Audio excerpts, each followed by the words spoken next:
Hello, and welcome to Dreamy Tales, a sanctuary where everyone can experience calm and a touch of magic before gently drifting into sleep.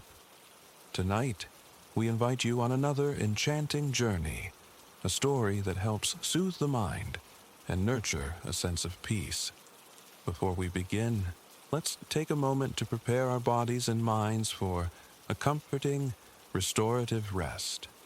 Make yourself cozy, and with each slow inhale and long exhale, let the cares of the day gradually slip away. It's not always easy to step back from the day's demands, especially as night falls. Yet, remember, the less we worry about how quickly we'll fall asleep, the simpler it is for our minds to release any remaining tension. Allow the gentle flow of your breathing to wash away lingering concerns, and let the story ahead guide you into a state of deep relaxation. Now, settle in, and let the dreamy atmosphere softly wrap around you. Enjoy this story, and may you drift into a peaceful, restful slumber here on Dreamy Tales.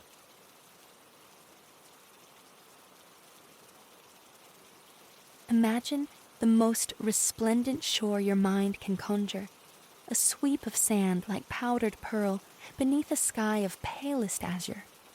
You are seated there, the grains cool and soft against your skin, gazing out upon an ocean dyed the clearest turquoise. Sunlight, warm and liquid gold, spills across the world, kissing your face, your arms. The delicate breeze, borne somewhere over the water, drifts inland, tempering the day to perfect comfort. The sea sighs against the shore, a rhythmic, hushing cadence, wavelets collapsing onto the white expanse. Peace settles deep within you, profound and still, watching the water's gentle heave and fall. You might even find your breath aligning with the ocean's pulse, inhaling as the waves gather, exhaling as they recede. A quiet tide rising and falling within your own chest. For a heartbeat, you let your eyelids drift closed. The breeze becomes a silken touch across your face. The ocean's voice deepens, clearer now, each successive wave whispering a deeper tranquility than the last. Soon, a profound calm mirrors the vast, untroubled sea. When you open your eyes again, a subtle shift has occurred. The turquoise water still glimmers ahead, sunlight shattering across its surface. The same pearlescent sand still cradles your feet.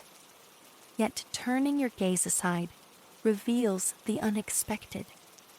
Beside you, lounging as if soaking up the sun, sits a magnificent elephant, his hide the color of storm clouds brushed with silver, catching the light. His legs are sprawled comfortably across the sand. You've encountered elephants in managed enclosures, distant and observed, but never one this close, radiating such quiet amiability. He possesses the grace of youth, noticeably smaller than the giants of memory.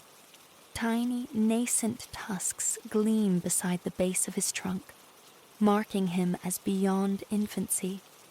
A scattering of coarse, chestnut-hued hair tufts atop his head, stirred by the same breeze that ruffles the colossal, fan-like ears framing his face.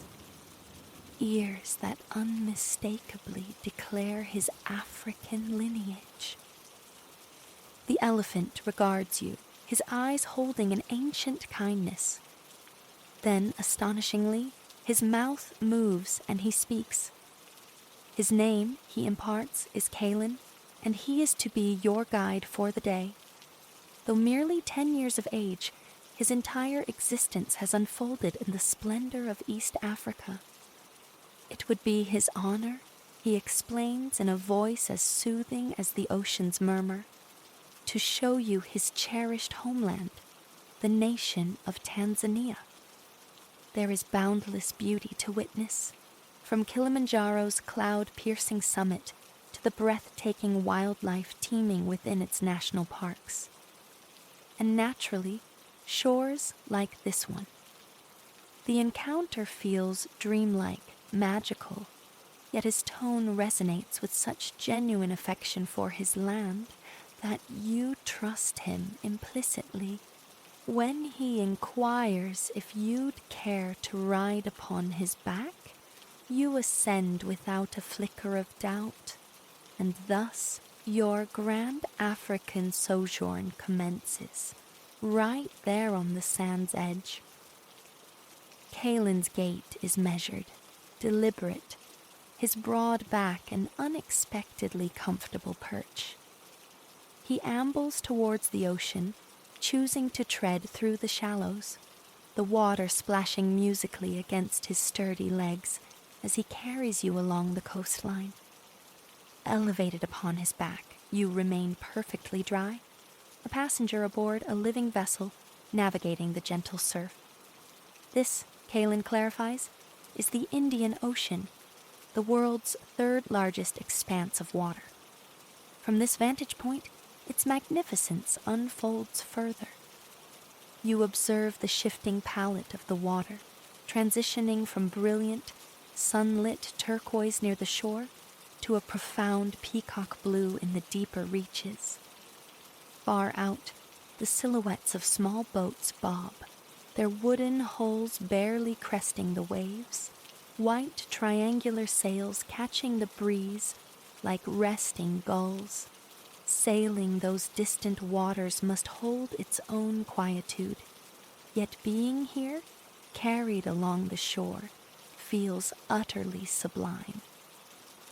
The beach stretches ahead for miles, its sand fine as milled sugar, punctuated by elegant palm trees. Their slender, unbranched trunks rise to culminate in lush crowns of fanned green leaves. They lean at whimsical angles, swaying gently, as if they too are luxuriating in the sunlit ease.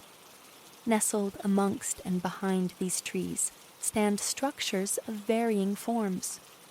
Charming lodges, painted a dazzling white, offer repose for beach-bound travelers, their sun-drenched patios adorned with loungers.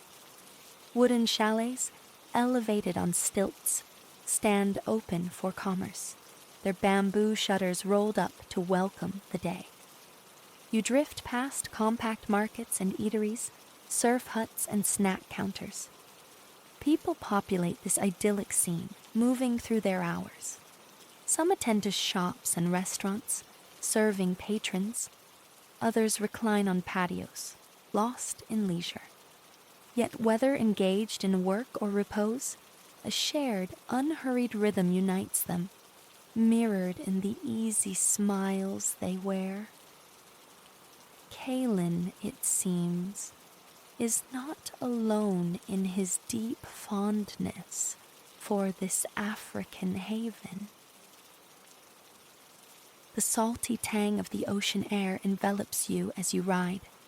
Progressing along the shore, new delectable scents begin to weave into the breeze.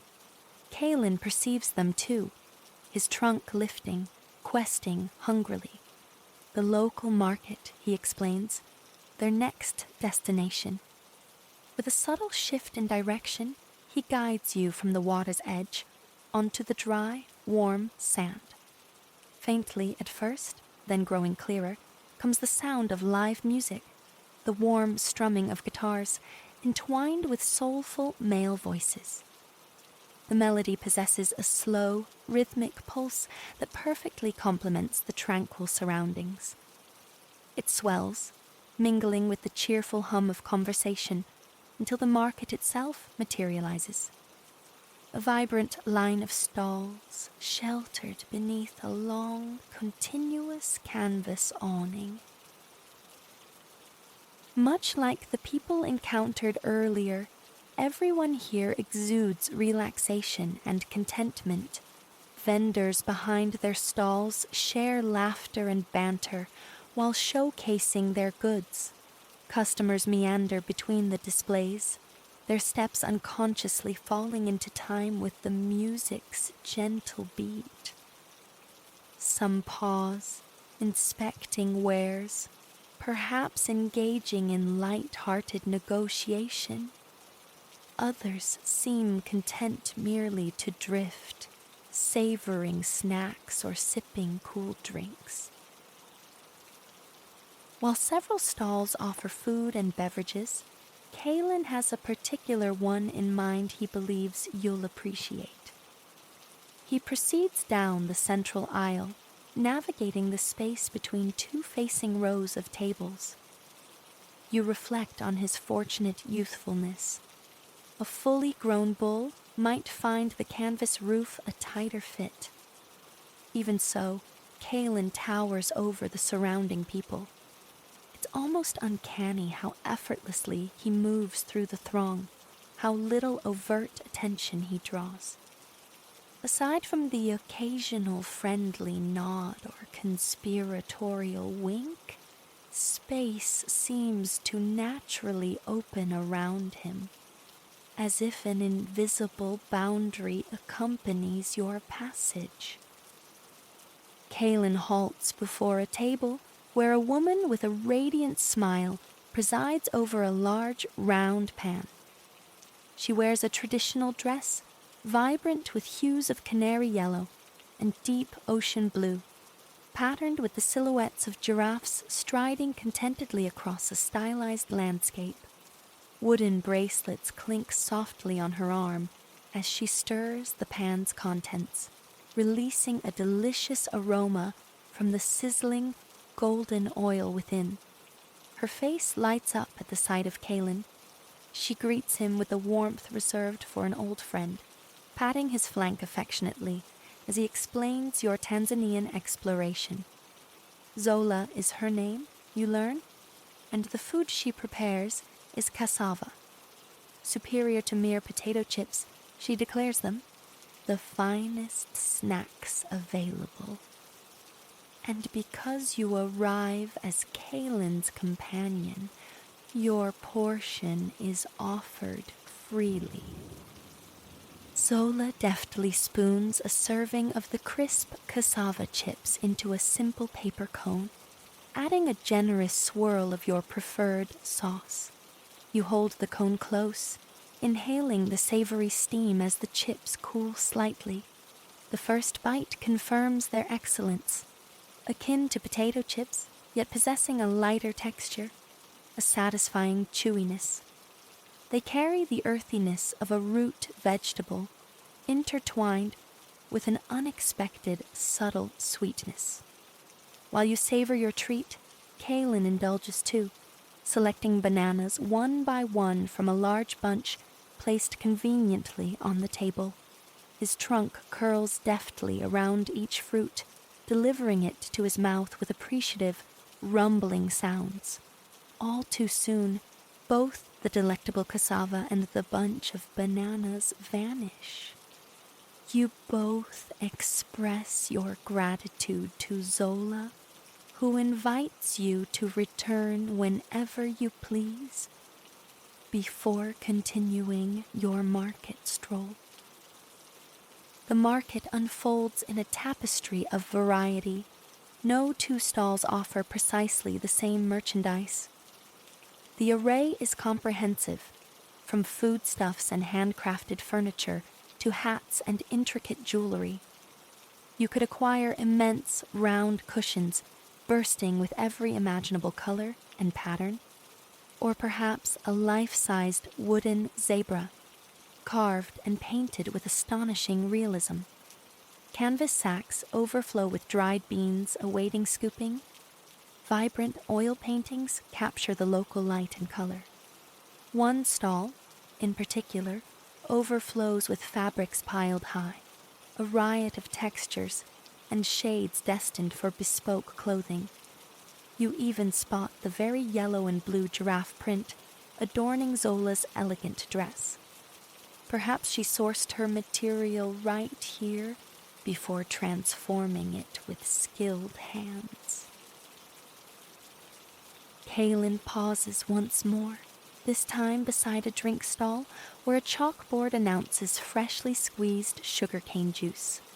The proprietor, much like Zola, greets Kaelin with evident delight, ruffling the bristly hair atop his head gently, before turning to you with a wide, welcoming smile.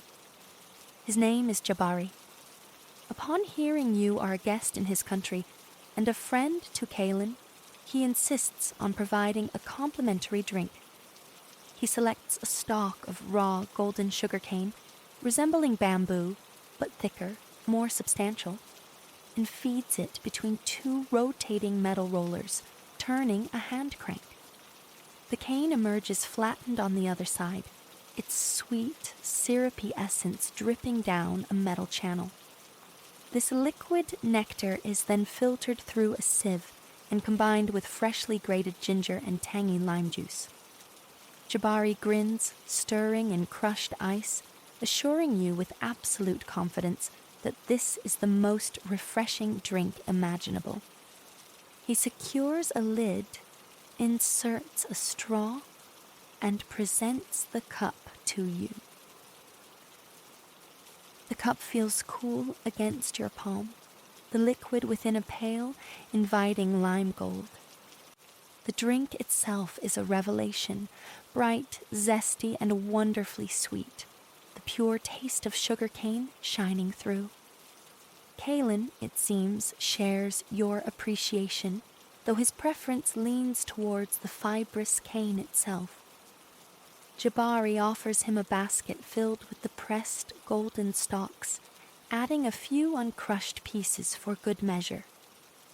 Kaelin methodically curls his trunk around each piece, conveying it to his mouth to chew with contented deliberation.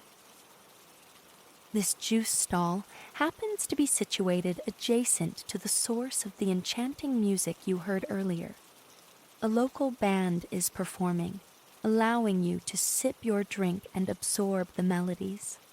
One man, seated between two others, coaxes gentle notes from his guitar. His voice rises in song, beautiful, soulful tunes that elicit an involuntary smile. His bandmates join in, their harmonies blending seamlessly. Positioned in a natural alcove between stalls, the musicians stand on the sand, their gaze directed towards the ocean, as if serenading the waves themselves. Kaelin murmurs that the song speaks of the wisdom in moving slowly through life. He shares a local saying, "Mtu mwenye haraka hukosa, mambo matamu." A hasty person misses the sweetest things. With unhurried grace, he returns his attention to the basket of sugar cane, while you continue to savor the sweet, cool perfection of your juice. Neither of you feels any urgency to be elsewhere, content simply to exist within this exquisite moment. When the basket is empty and your cup drained, you offer sincere thanks to Jabari and bid him farewell. It is time, Kaelin indicates, to leave the market's vibrant embrace. Refreshed by food and drink, he is ready to reveal more of his extraordinary country. Together, you depart, Kaelin carrying you onward at his comfortable, easy stride, allowing you to relax and observe the shifting panorama. Beneath the elephant's broad feet, sand gives way to pavement. Roads appear, traversed by cars, buses, and bicycles. Buildings of diverse scale and style rise around you. Venerable stone schools, long terraces of shops, and towering skyscrapers of glass and steel that spear the sky. You are passing through Dar es Salaam, Kaelin informs you. Once a humble fishing village, it has blossomed into a dynamic, bustling metropolis, now Tanzania's largest city, home to over 6 million souls. Yet, strangely, it doesn't feel crowded. It's as if you and Kaelin move through a private version of the city, his leisurely pace deceptive, covering significant ground with each enormous stride.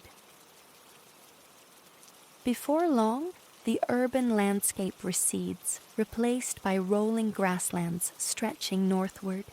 Every conceivable shade of green paints the hills and plains, adorning the scattered trees, shrubs, and bushes. Kaelin follows a path well worn by countless hooves and paws, visible as an orangey-brown ribbon winding through the verdure. The city's hum fades, replaced by a constant, gentle chorus of birdsong. Some are true songbirds, sharing intricate, lovely melodies that echo the soulful singers of the market band. You are traversing a field bathed in golden light when a colossal mountain looms into view ahead. Instantly, recognition dawns even before Kaelin speaks its name. Mount Kilimanjaro, the sovereign peak of Africa. On this clear, sun-drenched day, its presence is undeniable, a majestic guardian watching over the land. From this distance, its summit appears flattened, dusted with brilliant white snow. Kaelin refers to it fondly as the roof of Africa. Standing nearly 19,000 feet tall, it is not merely a mountain, but a dormant volcano slumbering beneath its icy crown. People journey from every corner of the globe to ascend its slopes, but they are not the only ones drawn to its embrace. The Chaga people, Kaelin explains, make their homes upon the mountain's flanks, cultivating lush gardens and fields.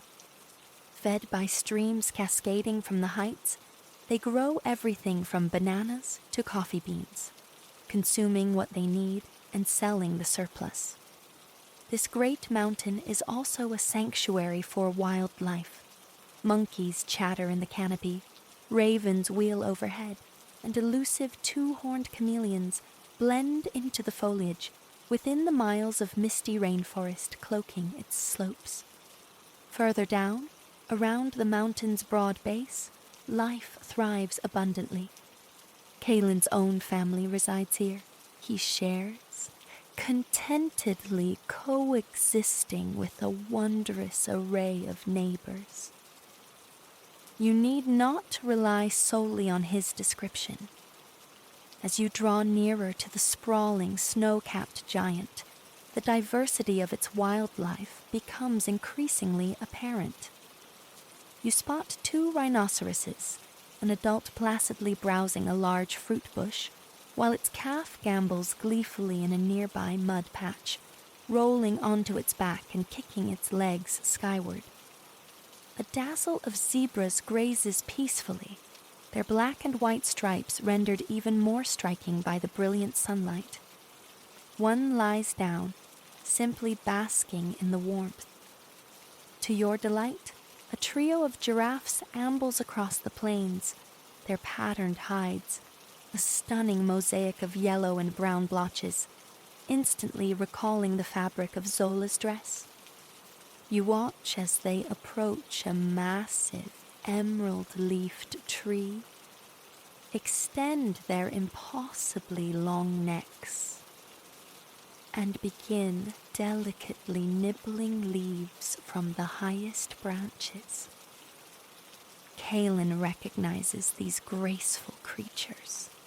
He emits a low rumble, a greeting as you pass them in the field. They pause their meal, turning their heads to acknowledge him, offering a silent welcome to their magnificent homeland.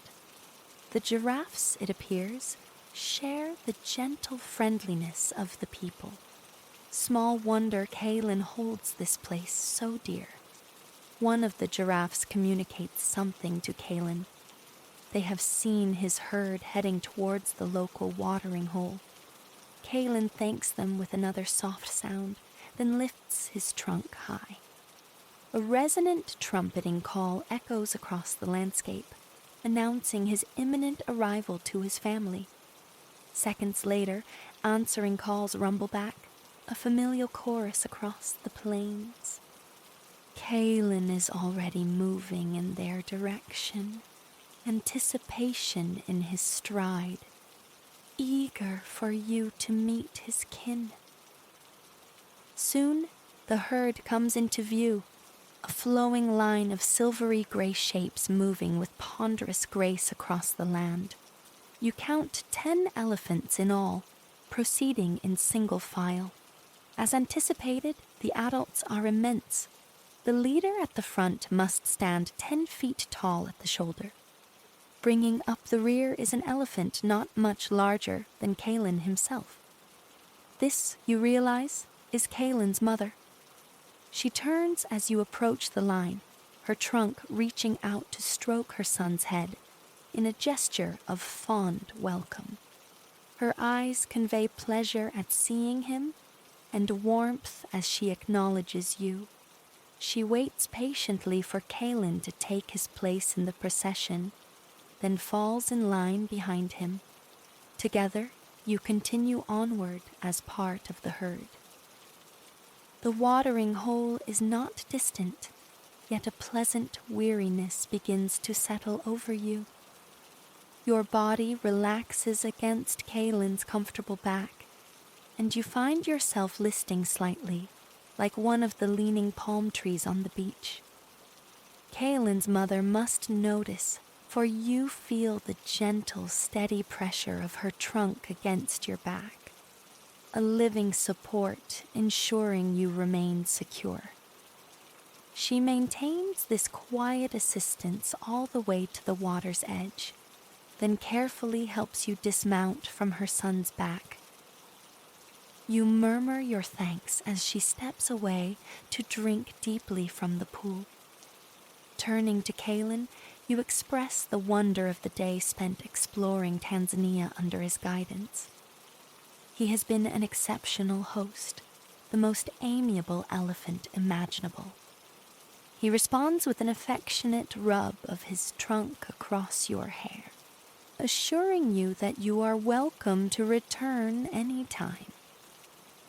You are, he declares, now part of the herd, embraced as family. He then nudges you gently towards a sprawling wild fig tree nearby. You settle in its cool shade, leaning against the sturdy trunk. Before you, the elephants gather around the large, shimmering puddle. Some drink thirstily, others splash water over their backs, washing away the dust of the plains, while younger ones engage in playful jostling. One elephant seems content simply to wade through the pool, sending concentric ripples spreading across the water's surface. You close your eyes, inhaling the clean air, rich with the scents of grass, earth, and damp mud. Aromas that feel unexpectedly comforting. Listening to the peaceful sounds of the watering hole, the lapping water, the soft rumbles of the elephants, the distant bird calls. You smile, thinking of all the new friends, both human and elephantine, you have made. Almost imperceptibly, drowsiness overtakes you. Your extraordinary day concludes much as it began, enveloped by the serene sound of lapping water in the heart of beautiful Tanzania.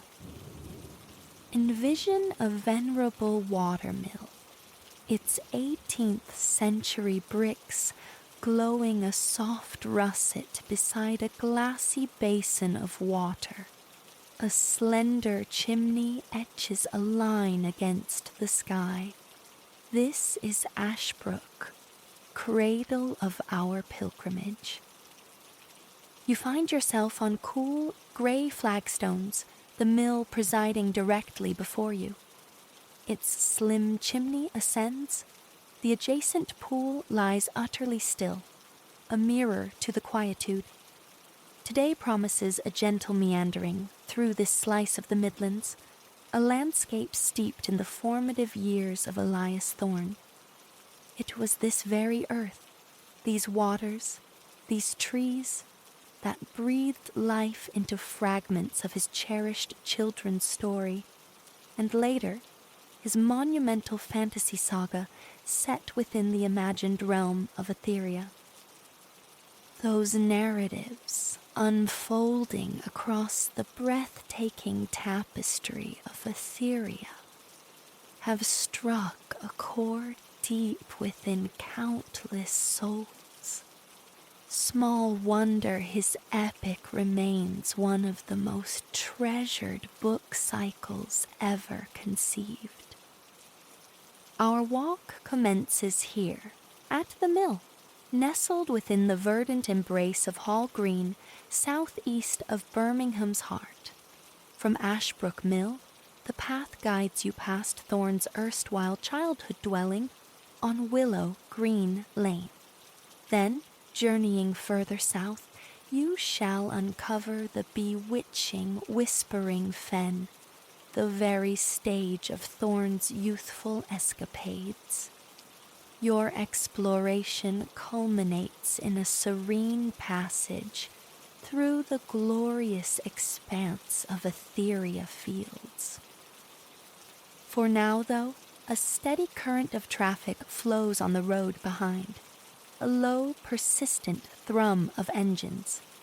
Each passing vehicle trails a light caress of wind, cool against your skin. Thoughts drift through your mind, ephemeral as these cars, neither troubling nor demanding, simply moving on. You are clad in light, easy garments, a soft sweater knotted securely at your waist, a small backpack holding only necessities and a flask of water is your sole companion. A sense of lightness pervades, a freedom born from needing nothing more. Ready, you draw nearer the mill, compelled by a desire for a clearer perspective. 4 miles south of Birmingham's core it stands, in what was once the hamlet of Ashbrook, a place whose essence Thorne distilled into the tranquil homelands of his Etherean folk. He spoke of Ashbrook as a kind of lost paradise, an idyllic haunt where hours vanished in exploration. On this luminous, sun-drenched day, the mill radiating picturesque charm, the sentiment resonates deeply. If you're acquainted with Thorne's tales, the mill might stir recognition. Mentions arise of the central figure, Finian Burrows, passing such a structure in his village. Today, Ashbrook Mill serves as a museum, housing a permanent Thorne exhibit. Legend holds that Thorne and his brother, playing amidst these grounds, were once chased off by the miller's son, a figure they dubbed the Flower Ghost for his powdery coating. These encounters later shaped Silas Gristwood, a character in Thorne's world, also a miller's offspring. In weaving the magic of Etherea, Thorne drew threads from the people and places woven into his own life. A pale timber fence encircles Ashbrook Mill and its environs. Just beyond it, a dense tapestry of dark green foliage thrives. Through apertures in the leaves, glimpses of the russet brick edifice emerge, crowned by a pointed, ruddy roof. A tall chimney looms sentinel at the rear. In the brilliant sunshine, the mill and its verdant halo cast a shimmering reflection upon the crystal mill pond, subtly fractured by faint, glistening ripples. This pool is a known sanctuary for wildlife. Herons, mallards, and water hens are frequent callers. Far across the water, a dark avian shape lingers near the edge. You approach the fence, peering intently through the leafy screen. The bird captures your focus first, its beak a startling splash of crimson and gold. Ruffled black plumage, accented with white, cloaks its body, supported by legs and feet of vibrant lime green. A water hen, surely. You observe as it edges towards the pond, easing onto the surface to float with serene grace. It bobs contentedly with each gentle undulation, peaceful and unburdened, emitting a high, sharp chirp of satisfaction.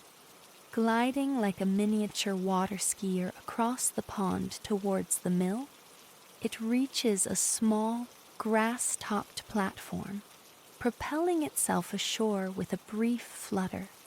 There it settles, finding repose beside the aged brickwork.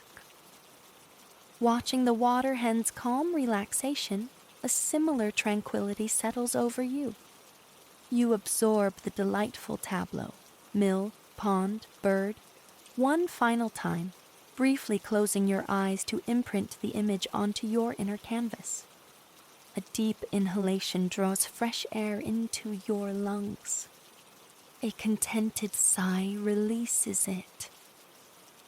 Turning leftward, you set off towards your next waypoint, Thorn's childhood home.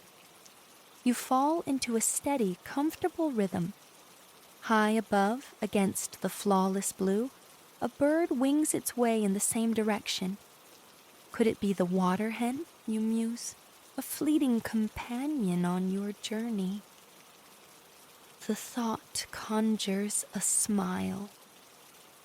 Soon after leaving the mill's presence behind, you arrive at a bustling roundabout.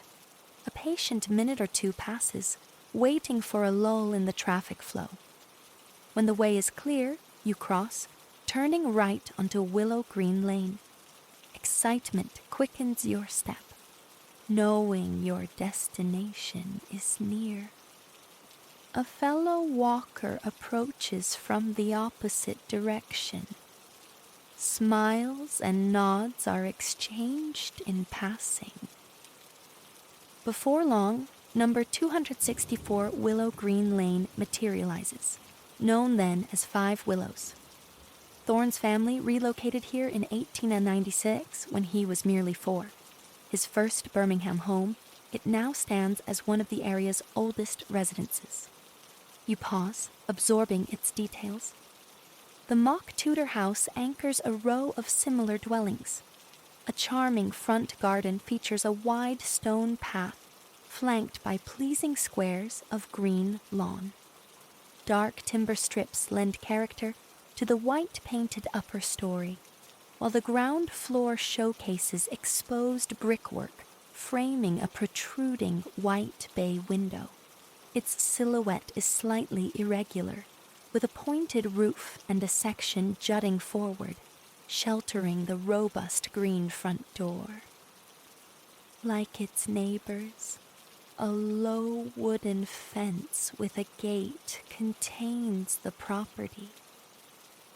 You ponder how many times Thorne must have passed through that very gate behind that green door.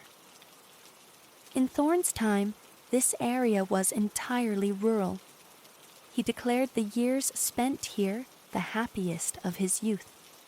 As sunlight bathes the houses, casting long shadows, you try to conjure the scene as it was then. A sympathetic happiness wells within you, imagining those idyllic childhood days. A strip of green runs along the pavement before Thorne's house, centered by a tree whose leaves glint like emeralds in the sun. Taller trees sway gently behind the rooftops. It's easy to grasp Thorne's affection for Willow Green Lane. Even now, amidst the hum of passing cars, an enduring peace prevails. Reaching into your backpack, you retrieve your water flask. A refreshing sip prepares you to continue the adventure.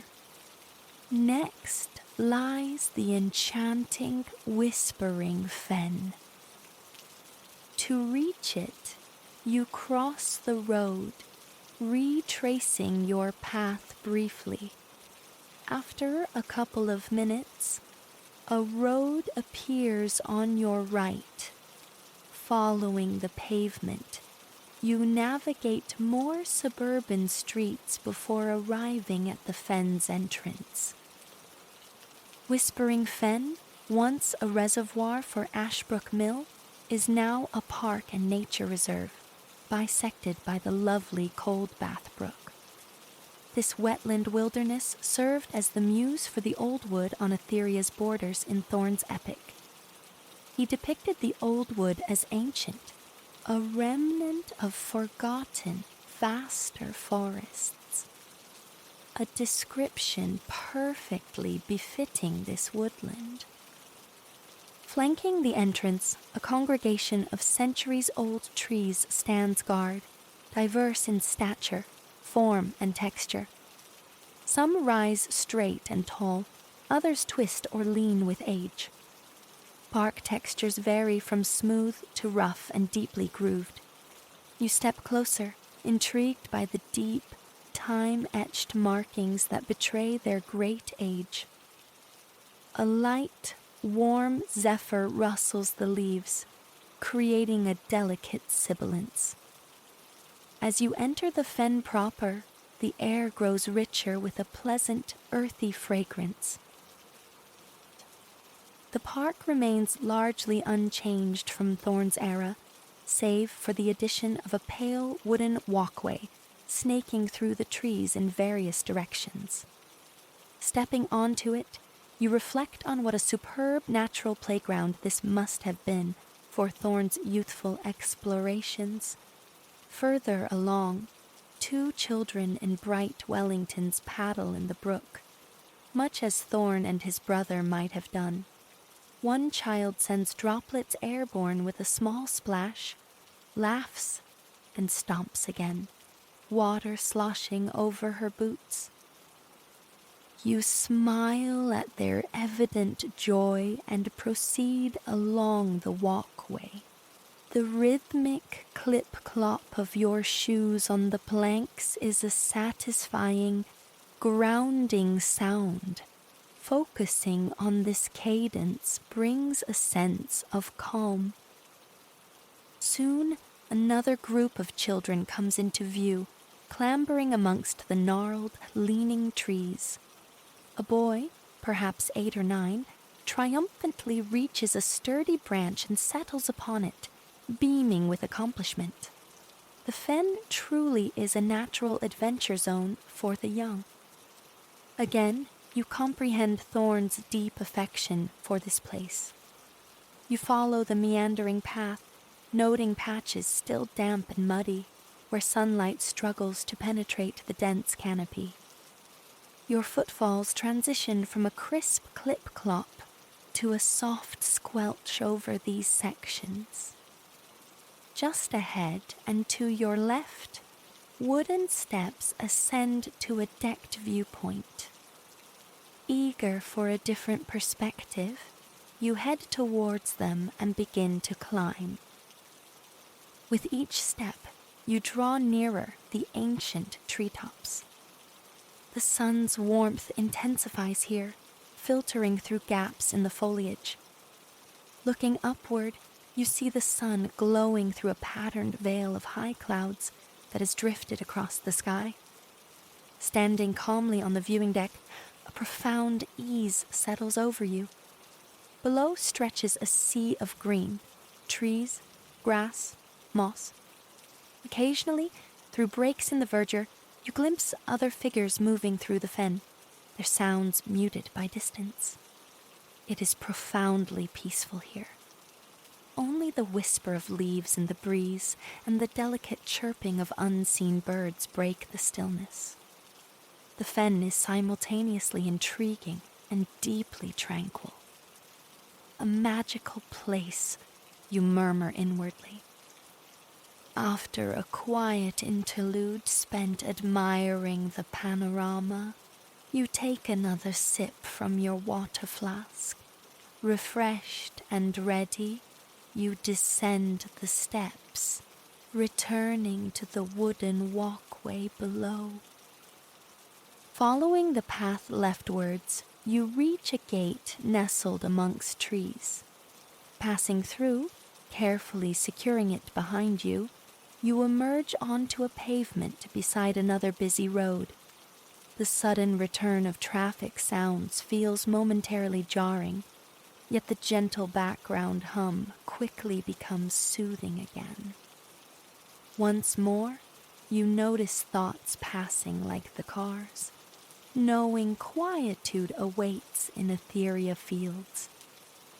For now, you turn left, walking along the pavement at a steady pace. The cloud blanket has dispersed, and the sun washes warmly over your skin, a welcome sensation after the tree's cool shade. There's scarcely a breeze now. The temperature is perfect for walking.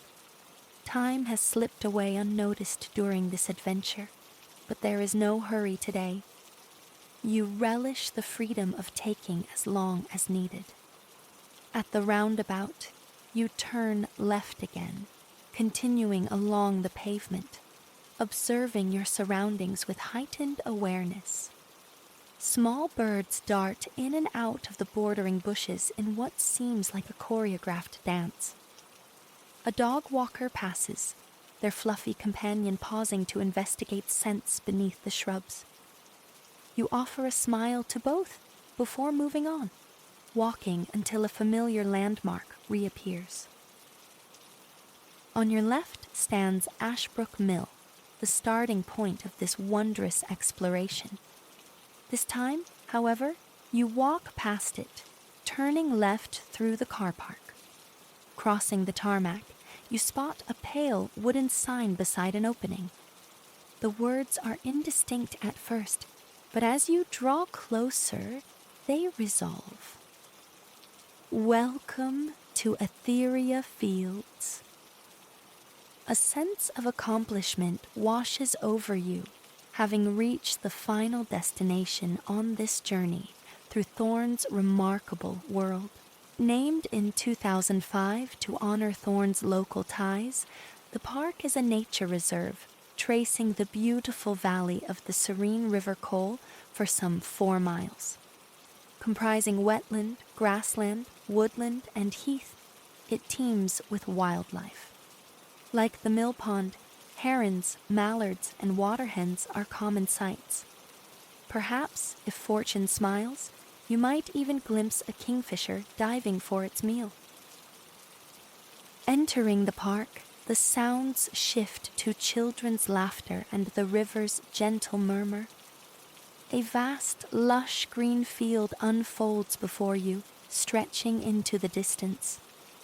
A straight, golden path bisects the field, running parallel to the river, whose sun-dappled surface reflects vibrant splashes of pink, purple, and yellow wild flowers.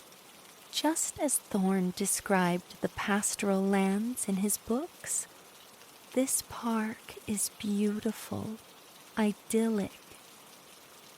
It isn't merely the river and path that command attention. Along the field's left edge, a dense wall of trees forms a natural barrier, separating the park from the world beyond. They offer cool shelter while allowing dappled sunlight and warmth to filter through.